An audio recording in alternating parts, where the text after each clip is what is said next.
Saudari-saudaraku yang terkasih, berjumpa kembali bersama saya Inspirasiku di Antara. Renungan Harian Kamis 8 Januari sesudah Epifani. Semoga kita bersama keluarga dan komunitas kita selalu dalam keadaan baik, sehat, dan tetap bersemangat. Marilah kita mengawali renungan kita dengan tanda kemenangan Kristus.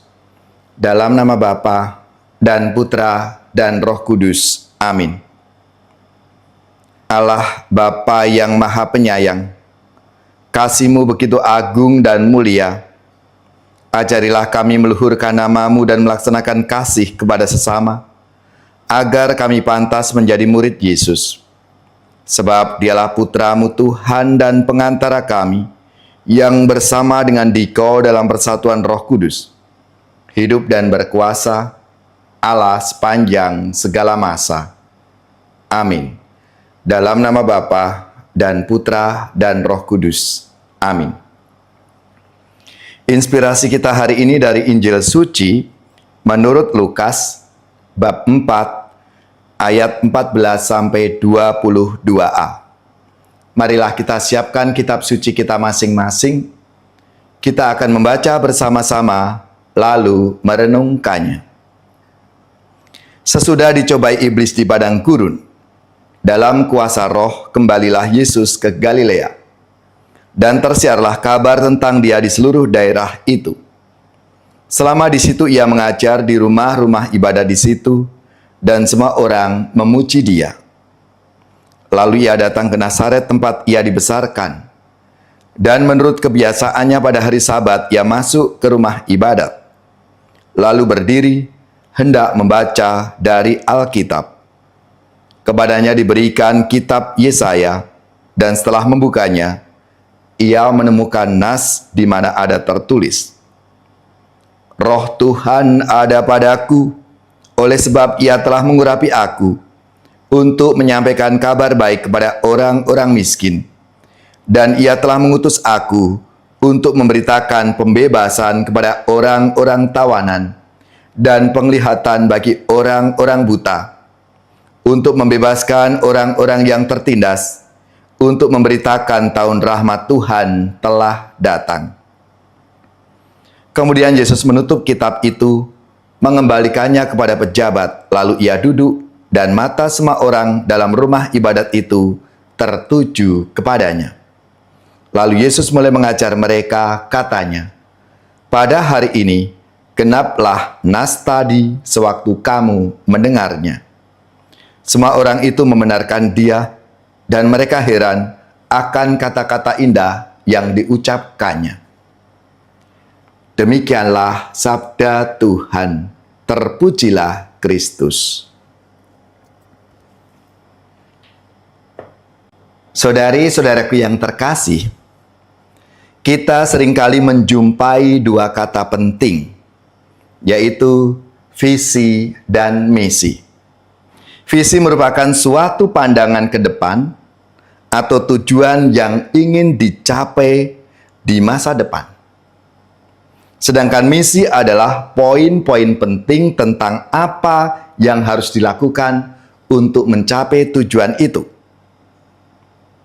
Hidup tanpa tujuan yang jelas dalam visi dan misi kehidupan akan dihiasi dengan kegagalan dan ketidakpuasan. Saudari-saudaraku yang terkasih, Tuhan Yesus telah menunjukkan keteladanan kepada kita. Setelah dibaptis di Sungai Yordan dan berhasil mengatasi 3 jenis godaan, Yesus lalu datang ke Nazaret untuk menyampaikan visi dan misinya. Roh Tuhan ada padaku, oleh sebab Ia telah mengurapi aku, untuk menyampaikan kabar baik kepada orang-orang miskin. Ia telah mengutus aku, untuk memberitakan pembebasan kepada orang-orang tawanan, dan penglihatan bagi orang-orang buta, untuk membebaskan orang-orang yang tertindas, untuk memberitakan tahun rahmat Tuhan. Visi dan misi Yesus ini disampaikan dengan sangat jelas. Bahkan Yesus berkata, pada hari ini Genaplah nas ini ketika kamu mendengarkannya. Saudari-saudaraku yang terkasih, mungkin menjadi pertanyaan bagi kita, apa tujuan Yesus menyampaikan visi dan misinya itu? Visi dan misi Yesus ini semata-mata merupakan gambaran kasih Allah yang begitu sempurna kepada kita umat manusia. Jawaban yang tepat dari pilihan manusia adalah mengasihi Allah dengan sungguh-sungguh yang nyata dalam diri sesamanya. Kita sendiri dapat mengasihi Tuhan Allah dan sesama karena apa? Iman, harapan, dan kasih kita kepada Tuhan. Kasih yang dianugerahkan Tuhan itu kepada kita.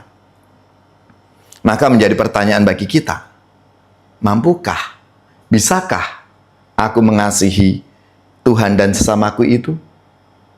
Marilah saudari-saudaraku yang terkasih, dalam hidup kita masing-masing tentunya kita punya visi dan misi, atau paling tidak cita-cita dan tujuan hidup kita. Supaya apa? Supaya kita sungguh-sungguh bisa menjalani hidup kita ini sesuai dengan apa yang Tuhan kehendaki atas hidup kita masing-masing.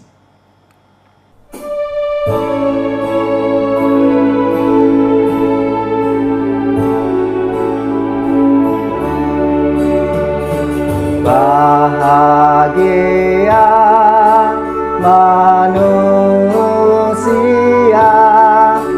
yang tidak tuli hatinya,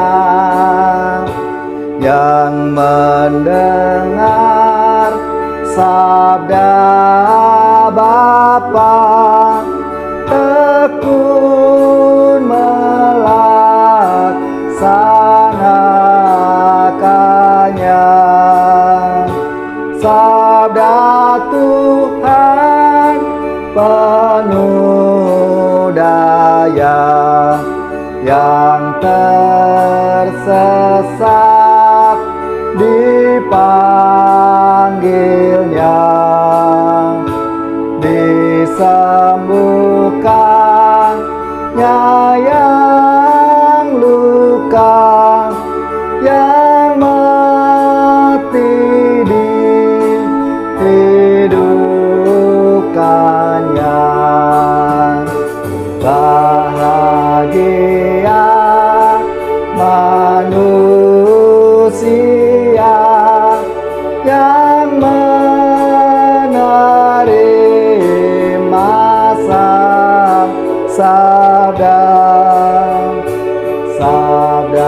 yang sudah menggema dalam wujud manusia. Terpujilah, oh Sang Kristus, sabda kekal dan penebus, kebenaran,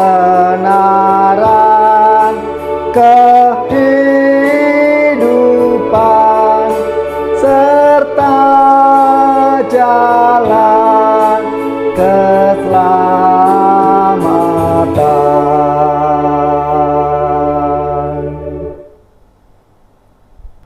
Saudari-saudaraku yang terkasih, marilah kita mengakhiri renungan kita hari ini dengan mohon berkat Tuhan, dan kita akan menerima tugas perutusan. Marilah kita siapkan hati kita untuk menerima berkat-Nya. Semoga saudari-saudara sekalian, keluarga-keluarga dan komunitas kita, orang-orang yang kita doakan, seluruh tugas, belajar, pekerjaan, usaha, serta karya pelayanan kita, dibimbing, dilindungi dan diberkati oleh Allah yang Maha Kuasa, Bapa dan Putra dan Roh Kudus. Amin.